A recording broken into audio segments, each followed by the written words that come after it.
अस्सलाम वालेकुम दोस्तों, कैसे हैं आप सब। हम उम्मीद करते हैं कि आप सब मज़े में होंगे और इन्जॉय करे होंगे अपने डेली रूटीन लाइफ को। और इस लाइफ को मज़ीद रंगारंग बनाने के लिए हम आपके लिए लेकर आए हैं आपका फेवरेट से सवार नावल मेरा सितमगर मेरा मसीहा की एपिसोड 27। तो फिर जल्दी से चलते हैं नावल की तरफ, मगर उससे पहले अगर आपने अभी तक हमारे चैनल को लाइक और सब्सक्राइब नहीं किया तो इसको सब्सक्राइब करें, आइकॉन बटन भी दबाएं ताकि हमारी नई और म्यारी वीडियोस आपको सबसे पहले देखने को मिले। तो फिर चलते हैं एपिसोड 27 की तरफ। माला फ्रॉक से उलझती थकी हारी सी पैलेस के खूबसूरत से रूम में दाखिल हुई थी, जो गोल्डन थीम से सजा अपनी मिसाल आप था। मुलाजमा रात का सलाम पेश करती रुखसत हो चुकी थी, जबकि जुबरान जहांगीर कमरे से गायब था। कमरे के वस्त में खड़ी अभी वो इर्द गिर्द का जायजा लेने में ही मसरूफ थी कि उक़ुब से उभरती जबरान की सर्द सी आवाज़ पर वो पूरे वजूद से उछल पड़ी थी।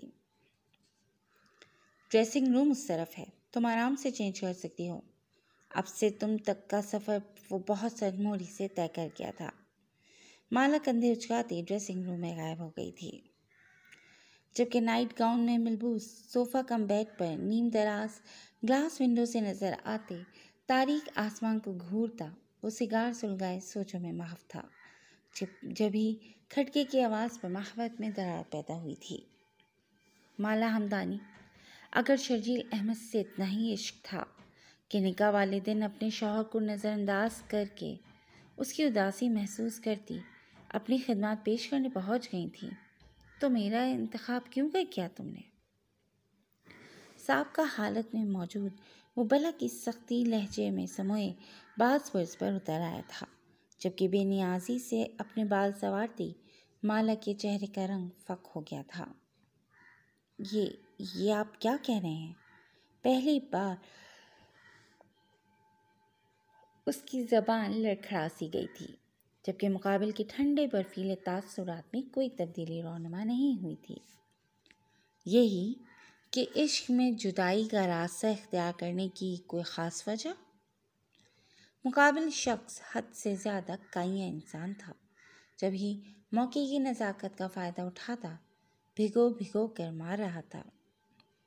मैं और शर्जील सिर्फ दोस्त हैं जबरान। माला को आज सही मायनों में रिश्ते की नौयत तब्दील होने का एहसास हुआ था। सिर्फ दोस्त?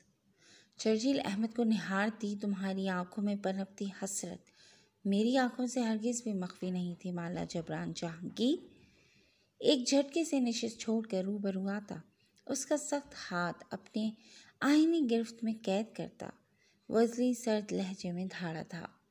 माला की रूह तक कपकपा उठी थी। मुकाबिल खड़ी हस्ती का लिहाज और मुरव्वत से दूर दूर तक कोई वास्ता न था, और ना ही वो शर्जील अहमद था जो हर बार अपने बाप की खातिर उसका लिहाज मलहूज़ खातिर रखता था। आप गलत समझ रहे हैं। सदा की हर धर्म अड़ियल घोड़ी की सी सिफात से माला हमदानी की आंखों में खौफ हिचकोले ले रहा था। मुकाबिल की आंखें अनारी रंग में तब्दील हो चुकी थीं। नो डार्लिंग, अब मैं समझा तुम क्यों मुझसे शादी करना चाहती थी, और वो भी इस कदर जल्दबाजी में हामी भरने पर मेरा माथा पहले ही ठनक गया था। और तुम मेरी तवक्कुआत के ऐन मुताबिक अपनी खसलत से बाज ना आई। मुझसे शादी महज एक इंतकाम था ना माला हमदानी? सख्त गिरफ्त में जकड़े बाजों में उंगलियां धंसती हुई महसूस हुई थी। ऐसा नहीं है, शर्जील तो फरियाल को पसंद करता था जो उसकी बीवी है। आप मेरे साथ ऐसा सलूक नहीं कर सकते। मैं माला फैयाज़ हमदानी हूँ जहांगीर साहब। अगर अपनी ज़ात की सफाई पेश कर रही हूँ तो कुछ समझती हूँ आपको, वरना मैं अपने किरदार के लिए किसी का एक लफ्ज़ भी बर्दाश्त नहीं करती। दिमाग ने ज़रा काम किया तो वो झट अपना बाजू उसकी गिरफ्त से आज़ाद करवाती तेज़ लहजे में पुकारी थी। करेक्टरलेस माला हमदानी, वो इस सहजाइया मुस्कुराया था। Shut up! माला पूरी शिद्दत से धाड़ी थी। You shut up! आज मेरे सामने तुम्हारी आवाज़ बुलंद हो गई है। आइंदा हलक से आवाज़ भी निकली ना तो तैश में जबड़ा जकड़ता वो सख्ती से बावह करवा गया था। तो क्या? जबरान जहांगीर से मिली अपनी ज़ात की नफ़ी पर वो अपनी जॉन में लौट आई थी। तो तुम्हारे बाप के बिजनेस से अपने और अपने पार्टनर्स के शेयर्स निकलवा कर तुम्हारे बाप के बिजनेस शेयर्स की कीमत कोड़ियों में करवा दूंगा, जिन्हें कोई चने के भाव भी ना खरीदे। और फिर बताइए क्या होगा? अगर तुम्हारा बाप खुद को भी नीलाम कर दे ना, तो खुद पर चढ़ा कर्जा नहीं उतार सकेगा। लेकिन हाँ, मेरी ज़ात से फरार तुम किसी सूरत हासिल नहीं कर सकती। अब से तुम्हारा जीना मरना सिर्फ जहांगीर पैलेस तक ही महदूद रहना चाहिए। और अगर मैंने तुम्हें शर्जील अहमद के इर्द गिर्द मंडलाता हुआ देख भी लिया, तो याद रखना, इतने टुकड़े करूँगा कि तुम्हारे बाप से समेटना मुश्किल हो जाएगा। उसकी खौफ से मुबर्रा आंखों में अपनी संजीदा आंखें गाड़ता वो उसे आईना दिखला गया था। भला माला हमदानी भूल भी कैसे सकती थी कि ये शादी महज एक कारोबारी सौदा थी। अब शक्ल गुम करो यहाँ से अपनी। माला का बेबाक अंदाज उसे पहले ही एक आँख नहीं भाया था। तजाद कि वो हर धर्मों की तरह अपनी गलती मानने से इंकारी थी। क्या मतलब है? मैं इसे कहाँ जाऊँगी? जबरान जहांगीर की धमकी कारगर साबित हुई थी। माला हमदानी को इस मशीनी डॉलर मैन के आगे घुटने टेकने ही पड़े थे, जो हमदानी के जैसे 10 बिजनेस अकेले ही टैकल करता था। अगर किसी गैरतमंद बाप की इकलौती औलाद होती तो अब तक शर्म से पानी पानी हुई माफ़ी की भीख मांग रही होती, किड़किड़ा रही होती। मगर तुम ठहरी। खैर, इस घर में तुम्हारी सोच से ज़्यादा रूम्स मौजूद हैं। जाकर कहीं भी मर जाओ और कोशिश करना, जब जब मैं घर में मौजूद हूँ मुझे अपनी शक्ल मत दिखाना। सख्ती से उसकी इज्जत 2 कौड़ी की करता वो कमरे से गेट आउट कर चुका था, जबकि अखड़ मिजाज, नाक पर मक्खी ना बैठने वाली, बददिमाग, नाज़ो-पली, खुद मुख्तार, आज की दुनिया में मूव करने वाली माला लम्हों में अर्ज से फर्श पर आ गिरी थी। वो शख्स उसकी एक छोटी सी नादानी को बुनियाद बनाकर उसका गुरूर पाश पाश कर गया था। अजीब सी कैफे से दो चार वो गायब दिमागी से साथ वाले रूम का दरवाज़ा खोलती, खरामा खरामा कदम उठाती, बेड पर औंधे मुंह गिर पड़ी थी। वो लाफी आंखों से निकलते आंसू कनपटियों में जज्ब होते जा रहे थे। नज़रों के सामने बचपन से लेकर जवानी तक की सारी यादें किसी फिल्म की मानद चलने लगी थी। और फिर जिंदगी में शर्जील अहमद का आना, जैसे उसने दीवानों की तरह मोहब्बत की थी और मैंने उसे हमेशा धुतकारा था। अगर आबाद मैं ना हो सकी तो खाने वीरान तुम भी रहोगे शर्जील अहमद। तुमने अब तक सिर्फ माला हमदानी की मोहब्बत की दीवानगी देखी थी, मगर अब से तुम मेरा इंतकाम देखोगे, वो भी खून आशाम इंतकाम। मैं किसी को खुश नहीं रहने दूंगी शर्जील अहमद।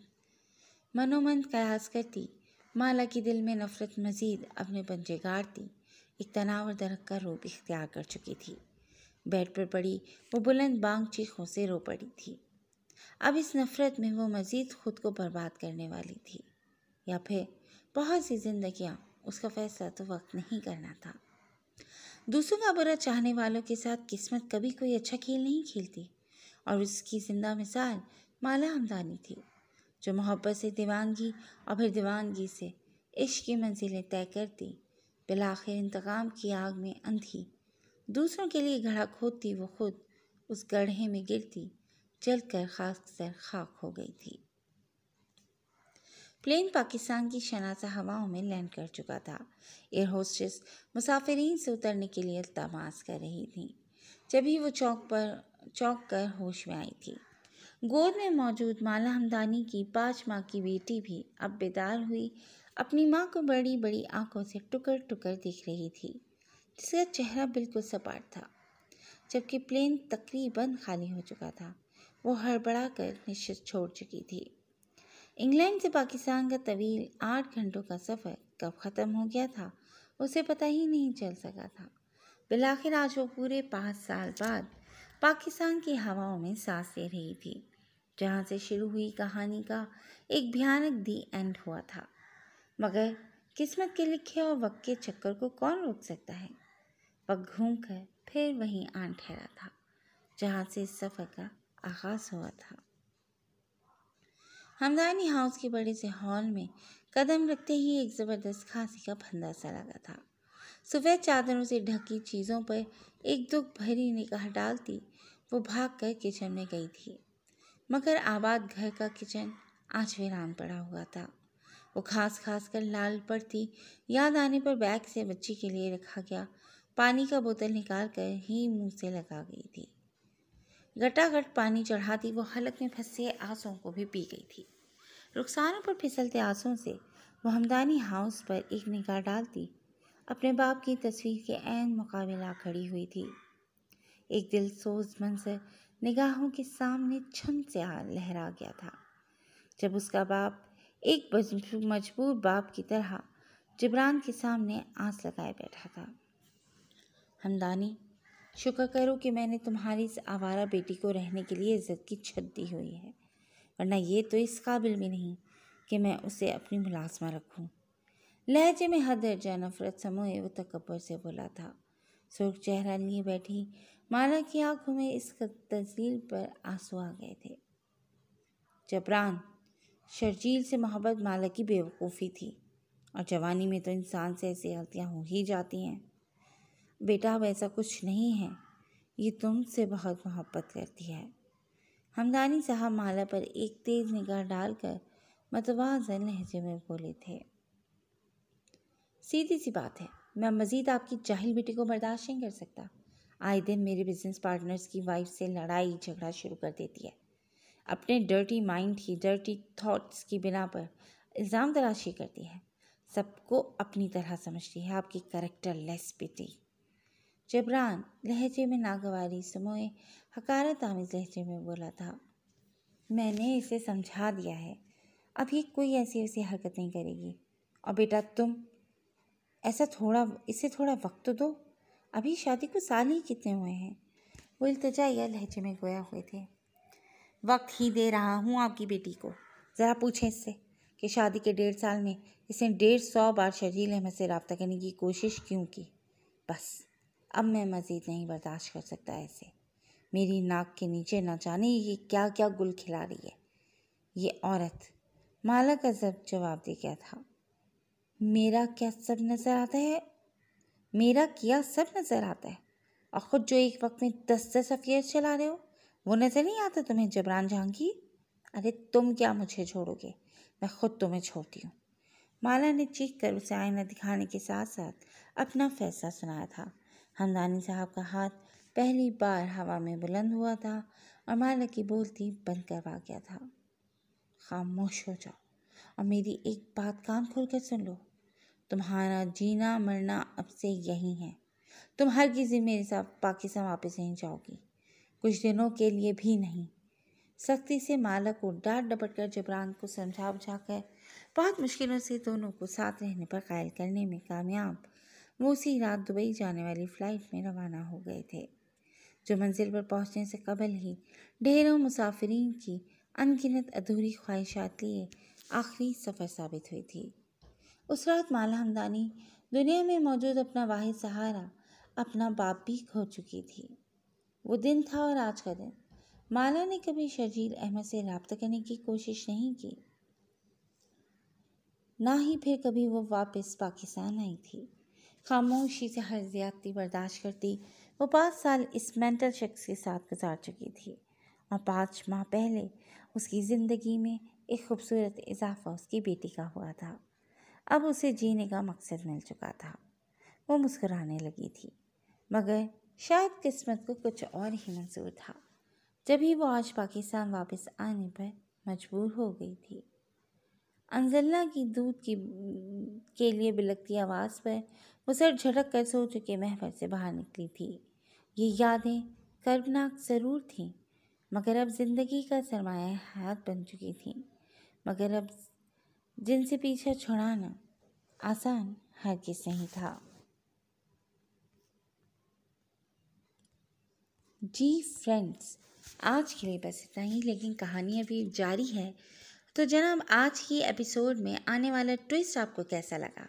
आखिर माला पाकिस्तान क्यों वापस आई है? और शर्जील और फरियाल की ज़िंदगी में इन 5 सालों में क्या हुआ? ज़रा तुक्का लगाएं और हमें अपने कमेंट सेक्शन में अपनी कीमती आरा से ज़रूर आगाह करें। जब तक और जुड़े रहें क्लासिक एंटरटेनमेंट के साथ, जहां हम बहुत जल्द एक नई एपिसोड लेकर हाजिर होंगे। तब तक अपना ख्याल रखिएगा। टेक केयर एंड अल्लाह हाफिज़।